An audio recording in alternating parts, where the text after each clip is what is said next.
Arr, grog. Well, hey everyone, it's Peter Fickling here and the Sideshed podcast. I'm joined by Keri Warbis and Matthew Weir as normal. Well, it was a challenging week with the Archers. Lots of Shula, lots of Lee in his pots of paint, and of course, Adam.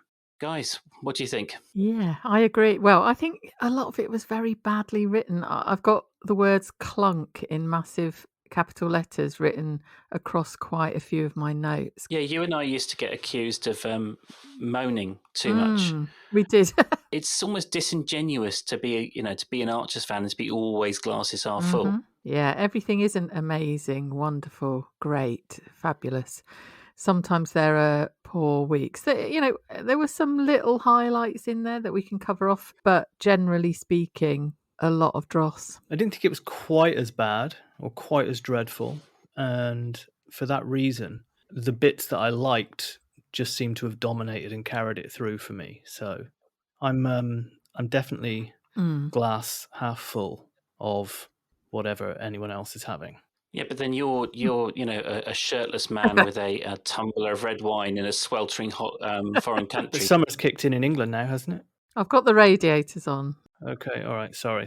I thought you'd gone tropical. It keeps going weird, really bright sunshine, and then massive clouds and torrential rain. We're talking about the weather. I mean, for God's sake, this shows how shitty. I'm happy. I'd almost be happier doing that for 40 minutes than talking about some of the other stuff.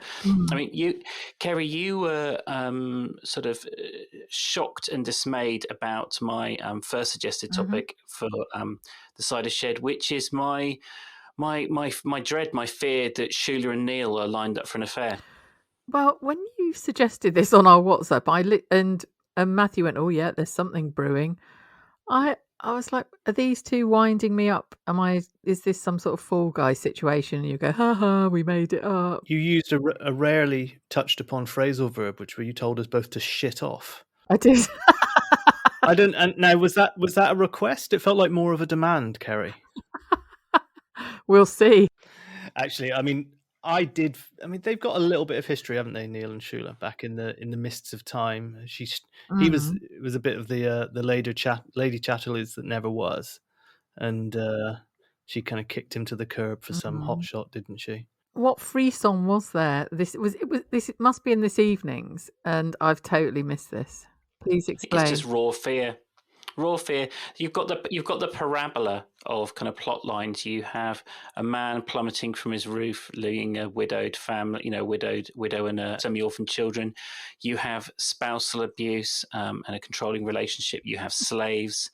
You now have a long and brutal alcoholism plot with fetal alcohol syndrome potentially. How much darker can it get? Well, having an affair with Shula is as dark. Yeah, they meandered through that in this in tonight's episode, Thursday's episode. And one bit I really, really liked, I almost kind of got up and like punched the air, was when Neil was being fantastic as always, all his concerns, and then there was this moment where Shula said, "Do you think it'd be any good if I called round?" And Neil just went, "No." and then she just went, "All right then." She didn't even say, "Oh, why?"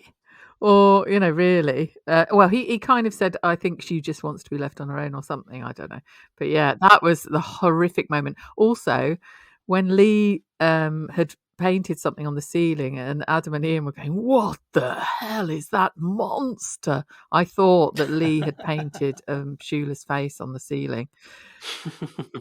Well, he did. I mean, wasn't it? It was a horrible spider or something. But taking it slightly seriously, why else is Shula on at the moment? I mean, it's an unnecessary extra complication to the plot for Neil to be sort of turning to Shula and for Shula to be popping up because they do have kind of like very tight studio time, don't they? And they've only got 4 episodes a week. So why is Shula suddenly the person that Neil pops over the road to talk to or sort of bumps into in the village, which has been happening for a few months now? Yeah, I mean, last time we heard from her, she was moaning about the newspaper things, wasn't she? And what? But that was a way of exposing, boldly that Susan is struggling and might need help and so on. But yeah, that's a really good question. Why is she in it with Neil if it isn't that they're going to run away together? Neil did mention that him and Susan were going through it. It wasn't very easy because they disagree on how much Alice is to blame for everything that's happening, much like Jim was able to say it's not her, it's her illness. And I think Neil is on that side of the fence, and Susan, obviously, because like Alice threw a brick at her head, is a little less forgiving. Yeah. And yeah, exactly. Susan's so touchy, isn't she? Yeah, as Brian said, jumping the gun a bit. And maybe there is a little bit of that, but I think it's more that Shula is there because if maybe Susan isn't in these episodes, we are getting to hear what's still going on in the Carter household as a dynamic between the two of them. And Right. I guess, yeah, Shula is a kind of useful representative for the audience. You do need these kind of external. I mean, she's a family member, but she's not sort of right at the heart of it. I mean, she's connected, but she's not right at the heart of it. So it's plausible that Neil would open up to her. Shula can represent us in the show. Yeah, she's a conduit for that, I think. And maybe that's just all it is. Hopefully, there's nothing too sinister. But I will really, really struggle if they have an affair. I might have to sort of negotiate with you two how we record the show. Like I might just have to wander off down the other end of the garden for a set time every episode. We'll just hear you howling in the background from far away. I don't. My dislike of Shula is not some kind of childish or petty thing. It's like how some people they can't listen to 2 blocks of polystyrene being rubbed, and it's like that with Shula's personality. Is I find really, really challenging, and it puts me in a fairly foul mood. So I cannot stand her. Yeah, she is jarring for me, Shula, and actually Neil and Shula. Supposedly Shula is there to offer a shoulder or an ear to listen or whatever, some sort of help. But Neil's so wise. It wouldn't surprise me if he ends up counselling Shula on where she's going wrong in life, rather than the other way round being any usefulness. Yeah, well, I mean, finally there has been a bit more care going on in the village, hasn't there? I mean, they have finally stopped, staring at the obvious and not seeing it. And how did that all kick off? I can't remember how this week started. I think it was Tony, wasn't it, and Lillian speaking, saying, "No, you're definitely not an alcoholic, Lillian." Yeah, that one. Yeah, where he said, "Dad drank every day," and Lillian was like, "Oh well, I don't think that means you're an alcoholic." Clearly, because she drinks every day. And that was when they were having the conversation about the fact that Alice had been referred to Borchester Drug and Alcohol Services, but she turned it down. And Lillian was like, well, at least she seems to know what's best for Martha. I thought that was interesting because Alice definitely has got Martha's best interest in mind, hasn't she? A lot of the time. Quite why she turned down the referral. I don't know if you've got any thoughts on that. We didn't really want to go alcoholic heavy. Doesn't want to face up to it, does she? That's what it is, I think. I mean, it certainly seemed. I mean, it was the 3 of them, wasn't it? Jenny, Lily, and Antonio. It was like all 3 of them together. I thought Tony came out of that quite well, to be honest. Although he offered a change of scene, didn't he? Wasn't there a suggestion at some point that I think it was later on that Ian said to Helen, "Well, like she's gone. Adam's invited her over to spend time with him to give her a sense of what normal life's like." I was like, "Oh shit the cat." Yeah, Adam had taken her to the office to sort of remind her of normality. Well, we're going to be getting a lot of Ian and Adam over the next few weeks because when Rory moves in. So that's another sort of a scared plot prediction was the idea that Rory will be looking for someone to talk to about. Obviously, he's bisexual, not gay, but about sort of Adam and someone to talk about coming out to his family as an obvious person to confide in. So I have a feeling we're going to be having hearing a lot of Ian and Adam over the next few weeks, although they weren't as detestable as normal. But maybe that's because of juxtaposition with Lee. But if we're talking plot predictions, like I have to take my hat off to you, Peter, because you said quite a few episodes ago that you were dreading this DIY storyline where Tony would come round and it would be a kind of a tug of masculine war between Lee and Tony about who would do what. And as we found out, I think you're being generous. It's there. It's on the record. As we found out, I mean, yeah, I am being generous because Lee's utterly toilet at DIY, we found out. He can't do anything. And what is it about men in the Archers? Do you remember Leonard pretending he could paint? And then, was absolutely Yes. hopeless at it. And then Lee seems to have this complex about he has, his ex thought he was useless at everything he did. So he was going to do up the boys' rooms. I mean, you're onto a bad thing when Adam's trying to get away from you. When he was talking about his drill, and it's got a spotlight feature for corner. He's like, great, I'll have to get going. Well, I mean, it's like, Helen, what she's been saying. It's like, oh, well, you say what you like about Rob, but he could put up a floating shelf immaculately. Like he's under so little pressure when it comes to any of those kind of conventional roles in the home. His role is not to be a gurning and terrifying psychopath. Yeah, that's all he has to achieve. It was so poor. I thought, when he said, because he's flapping about trying to over impress, and especially to do with the boys, Jack and Henry, and said, since I let Henry wander off at the assault course, and you think, well, Helen didn't mind at all about that. No, that was a non-thing. He talked about it like it was a skill. It is a vague skill, keeping tabs on your kids, but he was saying that it was just another thing that he's bad at or something. I don't really see it like that. Doesn't he have two girls? This is what's driving me absolutely potty. How we're supposed to sort of believe that this guy who's already got a family, and apparently, alimony's. Anyway, I don't want to get too. I know I said last week I don't get too worried about the money fairy, so I don't want to get too pedantic about the exactitudes of Lee's finances and how he manages his life. But he's supposed to have this whole other family. You assume these daughters are going to become cast members as well. This whole plot line is definitely, as I've said before, all part of the agonizing placement of Lee right at the center of things for quite a long time. And one of the things that annoyed me was this week. Sorry, I'm off on one now. Go. This ridiculous sort of snobbery towards Lee because he collects figurines. It's absolutely bananas. I mean, some people, women included, collect weird science fiction stuff. I don't. Some of my friends do. I just don't think it's a big deal. It's no different to any other argument over decor. But somehow, because someone's passion arrives from films or from like books they read or something, then it's worthy of contempt because it's not understandable. I think it's because figurines, they sound like they're toys to me, so it's almost infantilizing him, I think, in a lot of the listeners' ears. Yeah, I know what you mean, but why is it any different to Swarovski crystal Well, no, it shouldn't hedgehogs be. or or anything like that? Like if you went round a 55-year-old, actually it's pretty. I'm nearly 55 now, but if you went round a sort of I know, in fact, anyone age, if you went around someone's house and they had a Swarovski crystal hedgehog and a kind of collection of you'd just be like, oh, okay, it's not to my taste, but whatever. Yeah. So why is that any different to a He-Man figurine? I know. I actually did think Helen's turned completely into Rob because she's controlling Lee and what he's allowed and not allowed to do. Isn't the problem that he's put them on every shelf and every nook and cranny of the house? Wasn't that the issue? Well, no, he put them in the sitting room.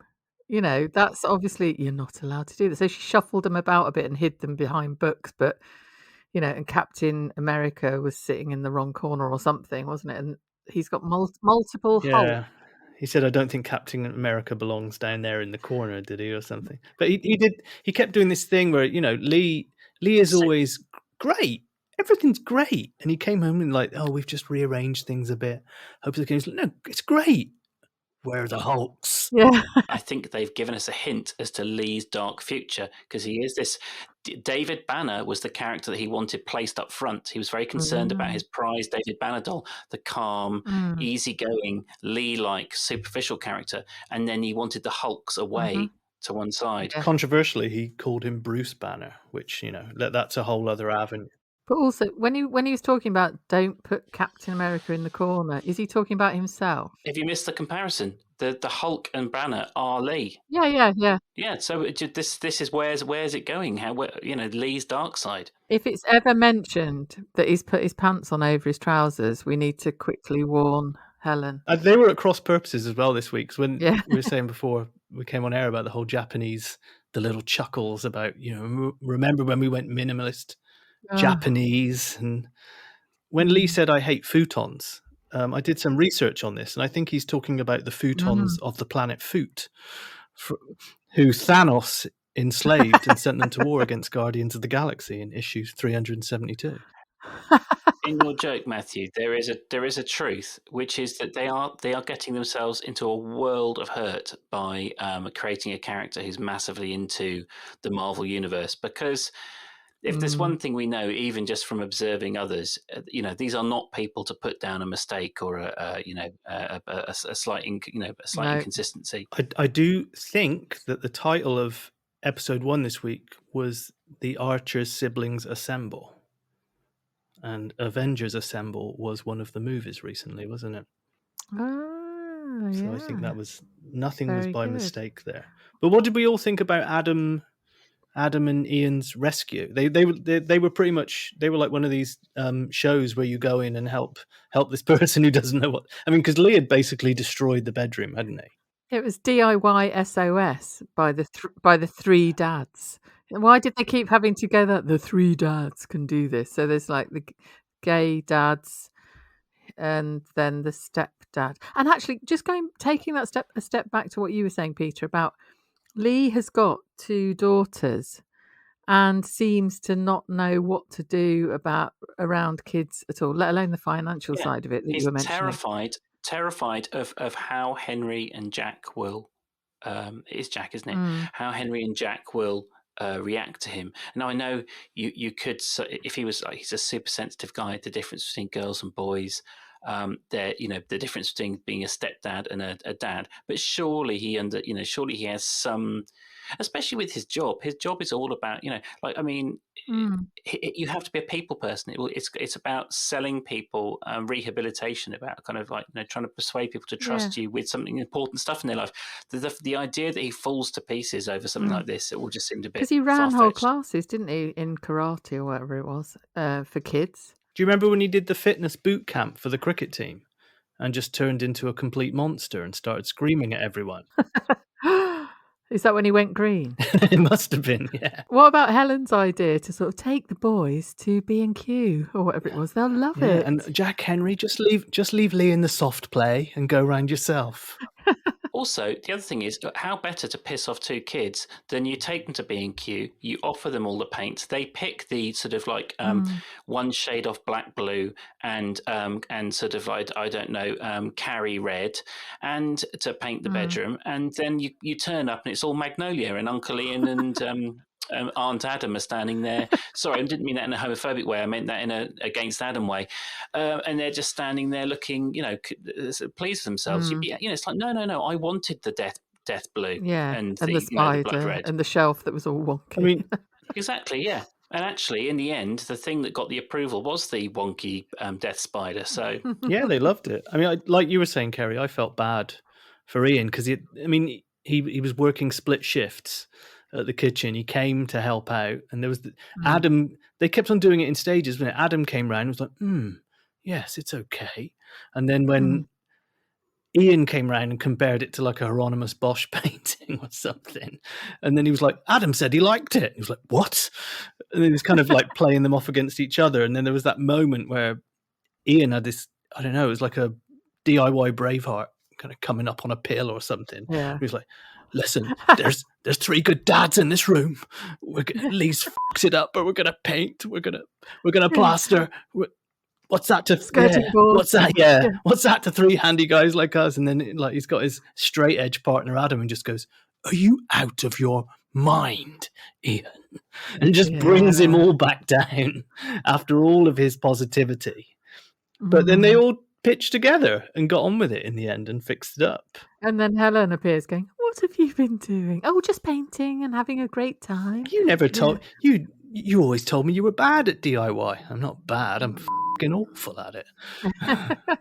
Yeah, that was my main problem was just it wasn't the idea that Adam and Ian were pitching. It wasn't the idea that Lee would need the help. Any of that stuff. It was the motivation.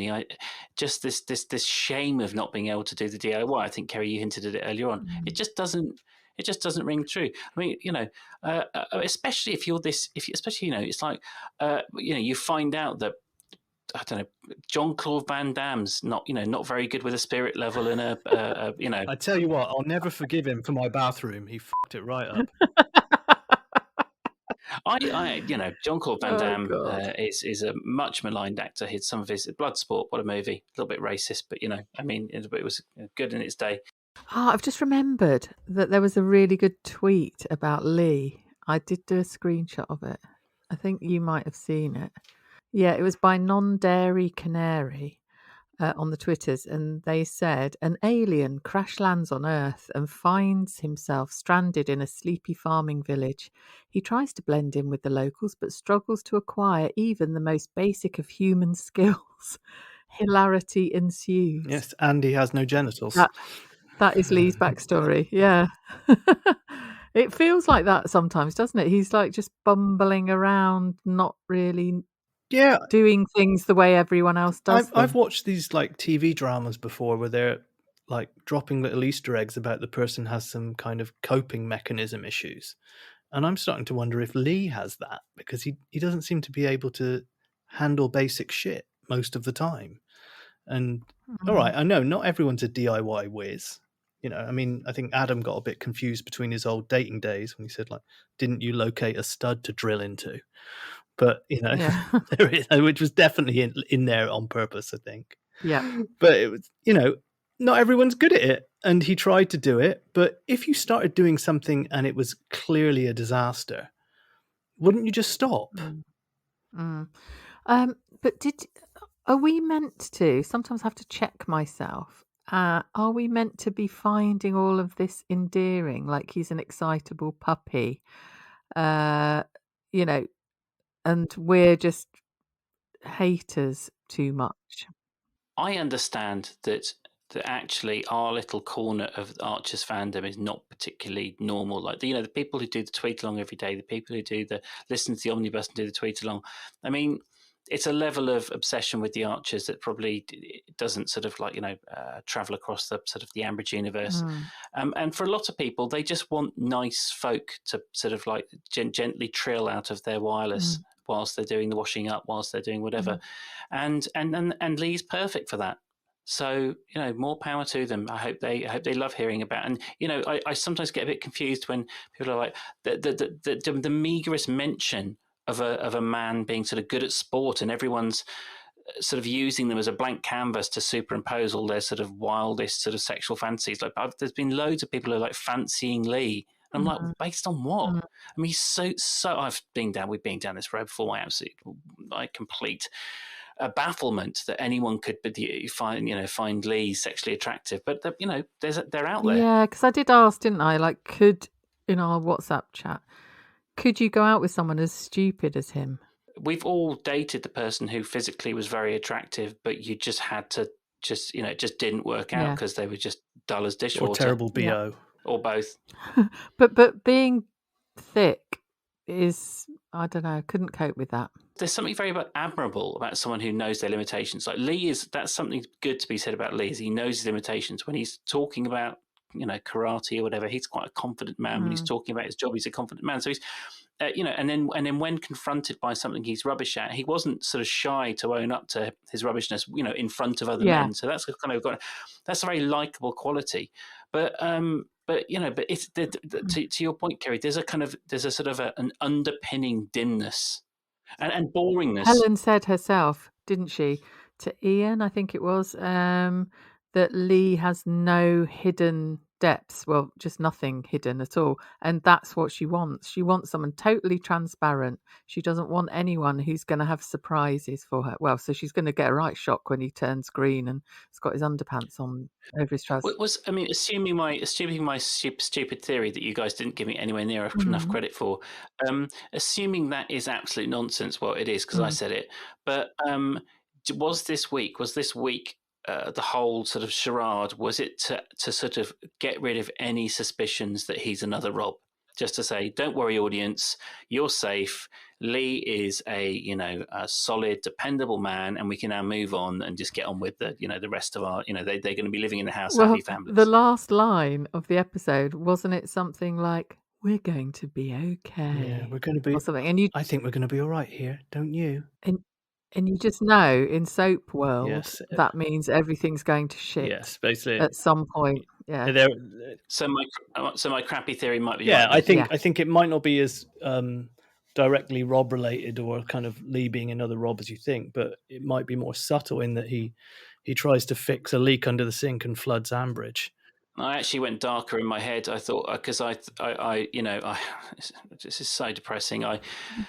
I thought it might be a grooming story. They're so keen to tick off all these horrific plot lines. I was just like, oh, how much worse can it get? And I was like, and it did make me worried that was the plot line. Maybe he is Rob and he's had extensive surgery. I'm down with that. And this is all a cover. And he's, this karate white trainer guy, he's gone for some weird opposite of himself and is just pretending he can't do painting and decorating, but actually he can. He's been having incredibly complicated and cutting edge plastic surgery. That's probably what's happening. So it's like a face-off kind of storyline, we're saying, where he's kind of... Yeah, I've seen that film. Yeah, that's epic, an epically brilliant and bad film at the same time. Yes, it is. Yeah, but this is. I mean, I think because again, I'm repeating myself, because we've had so much grim stuff over the last few months. I think I want something that absurd. Yeah. I mean, this week we had very little light relief. I know. Sorry, this was the light relief, wasn't it? The Lee plot line, but it didn't feel like we had anything to kind of lift our spirits or make us feel glad to tune in. Vince saying that he loved Lizzie was quite lovely. Sorry, of course. Yes, that was absolutely wonderful. Yeah. And I completely disagreed with everyone who was saying that Lizzie basically shot him down. That's one hell of a thing. This is the first person you've dated properly since you've been widowed. Since your brother pushed your husband off the roof. Exactly. Yeah. I thought her response was sort of measured and reasonable. I mean, why? And Vince took it. I mean, because he's Vince, he took it in his stride and was incredibly elegant. When he said, "I know you don't feel the same way about me." It reminded me of the Seinfeld "I Love You" return episode where George says "I love you" and his girlfriend says, "I'm hungry. Let's go get something to eat." I did feel for him, but he gets it, doesn't he? He gets that she wants the baby steps thing, and he was crashing in a little bit, but he's wanting to express that to her, and I think if you feel that, you should express it. Yeah, I've never quite understood the whole terror around telling someone you love them. I've never felt that it has to be reciprocated. Like it should be. It's like giving in order to receive. You should give. It's a gift, isn't it? To tell someone you love them is a gift, and then hopefully they feel exactly the same way, or hopefully they feel that they can respond in the moment, but they might not. I think maybe she's a bit shocked and stunned and was taken by surprise because she said, "I'm very fond of you," and you could hear her sort of stumbling a bit. But I reckon she's going to, at some point in the near future, go, "It blew me away a bit, but I need to tell you that I feel the same way." I think that's going to come. It doesn't make sense for them to have Vince turn out to be a complete. It's perfect for Lizzie to be able to have a long-term relationship. She's been floating around being a widow for too long. I don't think it's good. I don't think it's good for the show for her to be on some kind of dating tear for a while. I think that could get very boring very quickly. Whereas Vince is such a useful character. But do you remember when Justin first appeared? And he was perfect for just being parachuted into a scene just to sow a bit of chaos or finish off a scene with a kind of like a witty one-liner. Of course, now he's God knows what he is now. But Vince plays that role very well, doesn't he? He can have a cheery chat with Rex. He can skewer Russ. He can he's perfect. Do you think someone asked on Twitter about and I couldn't remember the answer. They asked whether Mintz knows about Lizzie's fair brother background and why she's a bit prickly about Rex and so on. Yeah, I saw that tweet. I didn't see the I responses. can't remember if because she was a little bit jealous about the fact that she said, like, you're always popping down to see Rex before you come to see me. Yeah. And I don't know. I'm still not fully clear of Vince being a little bit of a swinger. I don't know, but he's popping down to see Rex. There was that point where he was like, she was like, he can look after his business perfectly by himself, and he was like, he said he'd be very grateful for an introduction to the sausage man. I was like, is that premium burger and sausage? Is that prison lingo? I don't know. Yes. But I just think, I don't think he's got the hots for Rex. I just think he sees in Rex something of himself, probably, as a guy who's a bit of an entrepreneur. He's making his way. He wants to help him. He's got the contacts. He's got the dodgy knockoff fridge freezers or whatever they were. Yeah. I mean, he sold it to Elizabeth that he's doing it because he wants it to be a success for her, and she's invested in it, which could be entirely true. Less fun, but you know. Perhaps it's all a bit, she wants to still be a bit tentative. She doesn't want someone all in, fully, like, And plus, no matter how marvellous he is. Yeah, plus he did walk pig shit into the kitchen. Yeah, she did a really good didn't she? Yes. With the pig muck on the floor. Ruined the salad lunch. She's a great actress, and she has to do some fairly, she has to sort of, like, episode on episode, turn on her heel to do some very different versions of Lizzie. Well, I mean, all she's doing is doing every character I have to listen to in our English books in classes, because she pops up in nearly every listening that I do, which is very freakish for me. For those who might not have heard previously, the linguaphone tapes that Matthew uses, they seem to have the same production staff and studio personnel as the Archers. Yeah, I mean, we've got Brian, Rex, David, Lizzie. I'm pretty sure I found Alice this week in an audio. I just love it. And they say the most ridiculous sentences or interactions with each other, don't they? It's brilliant. Well, the great thing is if the Archers ever finishes, we've probably got enough with Matthew's tapes, we can probably just keep on making episodes ourselves. I don't know if I mentioned this on just like one of our Zoom calls or on the show before, but years ago, when I had access to an editing suite in college and I had lots of time on my hands, I went through a habit of recording. BBC One or BBC Two went through a habit in the afternoon of, you can tell, I was studying at that time. I was at home recording episodes of Bergerac and Lovejoy.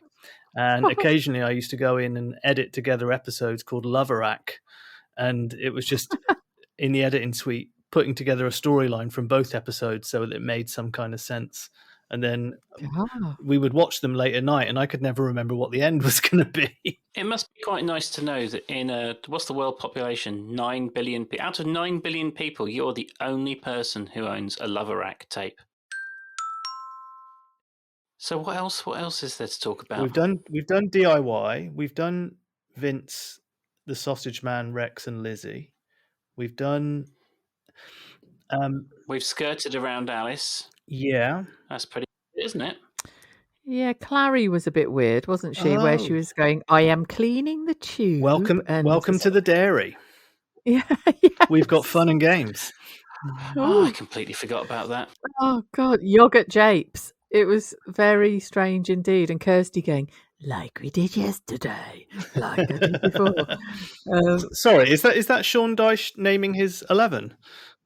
That's Keri. That's Keri doing an impersonation of you, doing a Sean Dyche impersonation in place of a Kirsty impersonation. Yeah. Yeah, it was poor as well. Sorry, I couldn't get the properly. Let me just take a swig of single malt. Have a drag on some Rothmans or something. Because Clary was being a bit odd, wasn't she, and a bit off, and sort of like, well, why have you got problems with the hairnet? And I don't know whether that was that us. Why was she being a bit defensive about where she works? I think it's pride in her job, isn't it? And then it's just Kirsty's come in as this kind of I can handle yogurt, I can handle cheese. I mean, and she was doing that thing of like, well, there's more to it than that, And there was that point where mystifying. Yeah, when Kirsty was slacking on the first day, wasn't she? She was like, we do this. She went, yeah, but No one will know if we don't clean it. Yeah, no one will know. No one will know until they're bent over their toilet in a couple of weeks' time with amoebic, exactly, full on amoebic dysentery. But but then it took being sprayed with yogurt for them to actually like each other. But Keri, wasn't that hilarious? Oh God, it was. I rolled on the floor laughing at that moment, I must admit. I mean, fair play to Keri. To Clary, because there fair is play to Keri as well. Oh yeah, absolutely. Always. That's a given. I mean, we should probably start every podcast with that. But these lower paid jobs, people sort of just take like, for instance, in America, one of the sort of talking points of the Republicans is this idea that working at McDonald's, working at Walmart, doing these low paid jobs is somehow a stepping stone to proper employment. And they kind of ignore the fact that you actually have people who are a bit older who this is their main salary. And actually, the reason that the low pay does not mean it's necessarily easy or doesn't possess some kind of expertise or an opportunity to master it. And you can imagine that Clary's probably sort of developed quite a deep knowledge of the whole process. Sorry, I'm getting on a bit of a socialist. One of the good things about the pandemic, I know this sounds a bit weird, but was that realization that a lot of the lower paid jobs were the most vital. Yeah, I loved that, and that's gone away, hasn't it? Yeah, Everyone's that's forgotten. a shame. Yeah. I noticed something here in Portugal, which is something I remember, and I probably just got the fag end of it as a kid. Like growing up in the very late 70s, early 80s, is people, if they work in a mechanics or they work in a factory here in Portugal, they'll walk home in their overalls or they'll walk home in their outfit with the logo on it. Like, there is a certain pride. And I remember that as a kid, seeing people like walk home in their work overalls and their whatever they had to wear to work. And I think now there is this kind of snobbery about that type of job, and there absolutely shouldn't be. No, Japan. That's one of the reasons that Japan has a much narrower gap between the top 10% of earners and the bottom. There's an understanding that even the jobs that lacks sort of social status, you still need to earn an amount of money that enables you to live a fulfilling life. What did you think of when Helen said, I've got a big batch of cheese on the go this morning? Oh, I know. It's like, of course you fucking have. You're a cheese maker. He's called Lee. He's at home. He's at B&Q. And I've just remembered another terrible thing. It was that the cliffhanger at the end of Tuesdays where Helen got a text message from Lee sort of going, another thing, I'm going to be bringing a drum kit home. My mate Stu is... which, I mean... And then, if he wants to play the drums, let him play the drums. Ian was the king of exclamations this week, wasn't he? Like, oh my giddy aunt. Did he say yes. that? Oh my giddy aunt, Helen, a drum kit. Well, that was a enjoyably ramble about a very rambly week of the Archers. Any sort of lack of structure in this podcast, I think, is kind of appropriately relevant to what we all listen to through the week. Is that a reasonably coherent roundup? Absolutely. Well, okay, good. So, there's a bit of a harsh juxtaposition there. My sort of like a word salad followed by you two, who's going to be sort of ninja-like succinctness. Lee likes succinctness. So we're trying to be equally succinct. We need your help. We have had amazing jumps in listener numbers over the last couple of weeks, and then just recently things have plateaued ever so slightly. So we need another push. We need reviews on iTunes. Please do retweet or send around anything that you think is worthy of your time and attention. Keri, what's the Twitter handle? Yeah, the Twitter handle is @thecidershed_pod, and we're doing really well on there. Over 600 followers, approaching 650. So it's creeping upwards. And we're also getting emails, aren't we? Really lovely comments from people. Review. I've seen some reviews recently. As you mentioned, it would be great to get some more, but some of the ones that are on there are so moving and touching. I'm very grateful for them. So thank you. Yeah, and the with the emails that we've received tend to be just very nice little letters of appreciation. If you do have any comments that you want to, any questions that you want us to deal with, I mean, within reason, we'll deal with it. It's not the format of the show, but it's not to say that people shouldn't write in with stuff that's more interactive. It's just not what we've ended up doing so far, but there's no hard and fast rule about that. But yeah, we do get a lot of lovely. I keep calling them letters, like some granddad, but yes, lots of lovely electronic letters coming through. And Matthew often, because for multiple reasons, I don't get to look at the Facebook, but I always enjoy seeing the screenshots that Matthew sends us. How's it going, Matthew? Fine, yeah. We're on the up, slowly but surely. People joining us. We're at the group name is the Cider Shed Podcast, so you can find us there.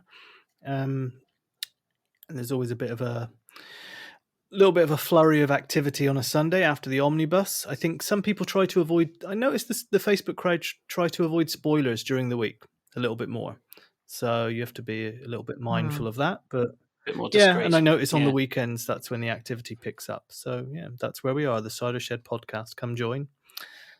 And notice that Keri and Matthew, being the consummate professionals they are, when they were doing their bits, they also told you how to get in touch. When I was talking, I forgot to say hello@thecidershed.com is our email address. So lots of encouragement to email, and then actually no information to use to do it. So yeah, I'm incompetent. You'll actually get some real letters this week, I think. I mean, maybe I should give my address out. I give a lovely letter. I mean, if I got the full Aggers and Johners treatment and got like lovely, great big lemon drizzle cakes, then maybe I should. But yeah, I was in a foul mood when this started, and I feel in a good mood now. So if that's a measure of how the podcast went, then I think that's a fairly good barometer. Yeah, I think so. I was in a good mood, and I still am. Matthew? Are you more or less naked? My shorts have come off. I'm in such a good mood. They unwound. The thread unwound with excitement. Well done, everyone involved, for managing to make that possible, and in all different ways. So thank you from me. Thank you. See you next week. Thank you. Bye.